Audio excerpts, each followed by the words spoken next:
Mike, what does it say about I guess, the program that you're running here with conference players? You're 3 of the last 4. I mean, that's. Well, I don't think anybody trusts that I can coach. So since we're finishing up toward the top, they must think I must have really good players. No, I'm really happy for Alan.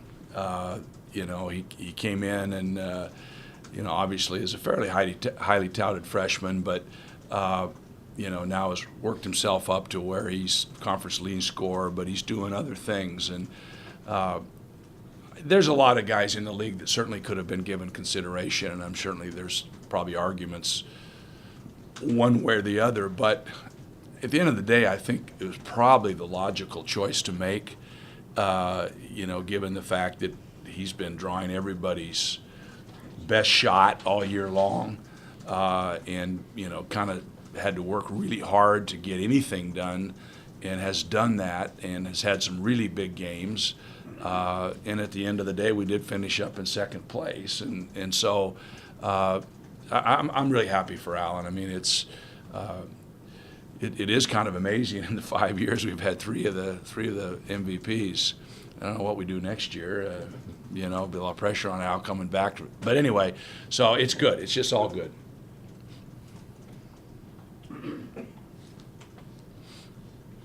My guy was saying that at some point he kind of the light bulb went on that he knew he'd have to score as much. He start trusting his teammates to score so he could maybe the load off his mind. Do you see that in him? Well, I think that we have struggled at times when everybody looks for Al, and there might be other people that are open. If you look back in that stretch we had where we won a lot of big games, we had our post guys had the one game where there was like 13, 9, and 8, and we had a lot of other people getting involved. Tyrone, I think, was Colorado. Where we had so we're better when other people are able to contribute. The fact that Allen draws other people's best defender, they generally take the person out of help, so he's not in a position to help on a drive or anything else, opens it up, because then sometimes you're actually playing 4-on-4, and it's easier to play 4-on-4 than it is with 5. So I think what the point that he's making is that when we trust other players and get other people involved, it at the end of the day makes his job easier and makes us a better team and harder to guard. Having somebody that you can't leave open, that you can't let catch and shoot, is hard on an opposing team. And they've done a great job of game planning for him, and so the better he is, the better we are, but at the same time, the better everybody else is, the better Allen is as well.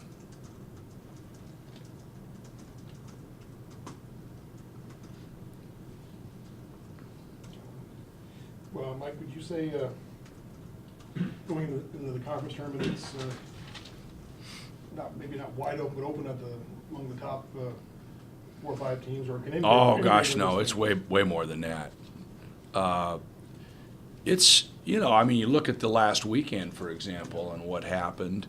I guess starting with us on Wednesday night, Stanford came in. At the time, they were the ninth place team in the league, and they played great. I mean, they played great. They were good. They made shots and played smart and defended well, which was really disappointing because in retrospect, you look back and it was all there for us.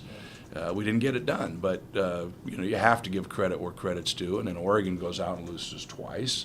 UCLA goes and loses up at Pullman, which we thought Oregon might lose at Colorado, but we didn't think they'd lose twice, and we didn't think UCLA would lose at Pullman. And so I think it just goes to show that the league has been really good. And in a way, you could look at the teams at the top and say that it's a little more impressive because it has been hard. But I think going into the tournament, I really do not think there's a clear-cut favorite. I would defy anybody to say, oh, they're playing way better than anybody else right now. I think it's going to be who plays the best consistently over the course of the tournament is going to have the best chance. I mean, I don't know that I would discount anybody per se. Were you watching the games on Saturday? I flipped back and forth and watched some. I don't remember who exactly was on Saturday. I guess, when all of a sudden Oregon then loses, Utah, you start focusing on the UCLA game, thinking, you know what, we could end up in first place anyway. So it was, and they had a chance. They were right there. I think Drew made a huge play late that shut the door. But yeah, I watched them.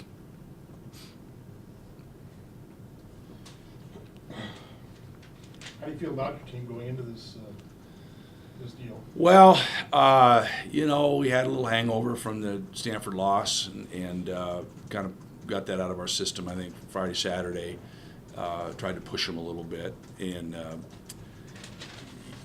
we had some what I would call slippage over the course of time, where our defense rules kind of took a little bit of a beating. So we went back and tried to get them back to where your help comes from and where your rotations are and what you want to do, and tried to work offensively on some things to try to get things a little more balanced. So I think it was productive for us. A lot of it, we have to defend.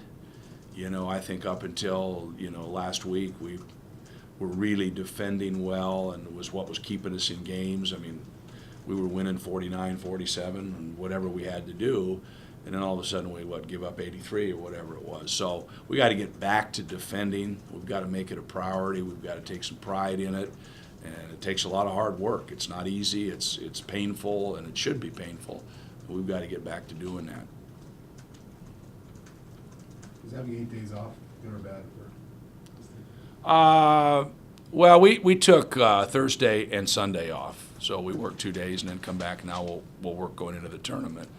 I don't think one way or the other. I mean, it's our ability to concentrate. We got a shelf life of X amount of time, and once you get past that, you start to lose them, and you recognize that, and you just have to be aware of that and work with the group you have. But like I said, we've gotten some work done.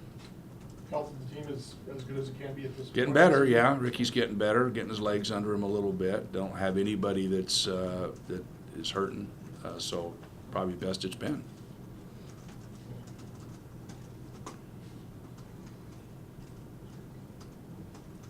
Have you allowed yourself to think beyond to the NCAA tournament and how that might? No, anything I would say would be pure speculation, and so everybody that has an opinion, that's all it is. They just like to hear themselves talk. It's a tough job the tournament committee has, and there's a lot of things that factor into it. And I could say, oh, we're this and we're that, but it's going to have to wait and see. Obviously, the better job we do in the Pac-12 tournament, and our objective is to go there and try to win it. And it should be. I mean, that's got to be our mindset. If we don't go in there with that mindset, we're not going to make it very far. So, obviously, the more games we win there, the better chance. The obvious thing would be to win the tournament, and then you don't have to worry about anything else. Was there any set plan going into the Stanford game with Ricky in terms of when he'd come in or how many minutes he'd play? No. What sort of value do you think he could give you guys in this? He wasn't very good in the Stanford game, obviously, but he will get better as time goes on. It's unfortunate it's taken him as long as it has for that foot to get to where it feels better. He obviously was way out of game shape. We'll see. Is it reasonable to think he could have a big impact in these one and out scenarios? No. Not reasonable. Any thoughts on who your opponent might be? Well, I don't know. Somebody said SC had some suspensions. I don't know. They had some altercation. I don't know. That could obviously affect them, although Dedman would be the one guy that would probably affect them more than the other. They got 7 or 8 7-footers, so they can afford to lose a couple. But at any rate, no, I don't know. Utah played surprisingly well. I think Larry's done a really good job, and they're playing well together. He's not lost them. They're staying together, and they had a real good weekend. And SC didn't have such a good weekend. Yet up to that point, they'd been one of the better teams in the league, one of the harder teams to beat. So, I think that game's will be interesting to watch. How much game planning can you do on a, such a quick turnaround?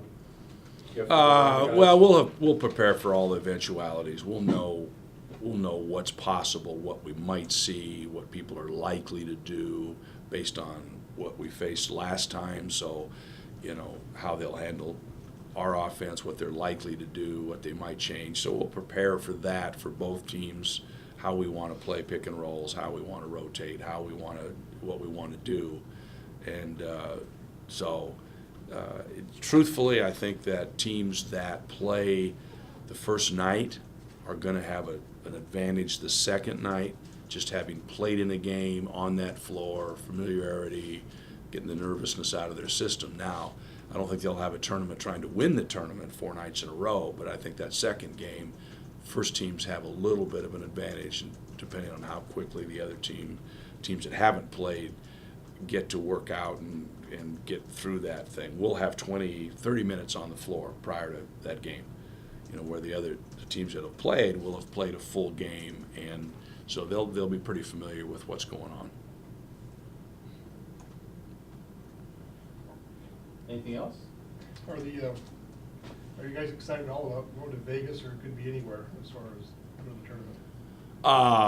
I hope they're not, frankly, because that would be for the wrong reasons, wouldn't it?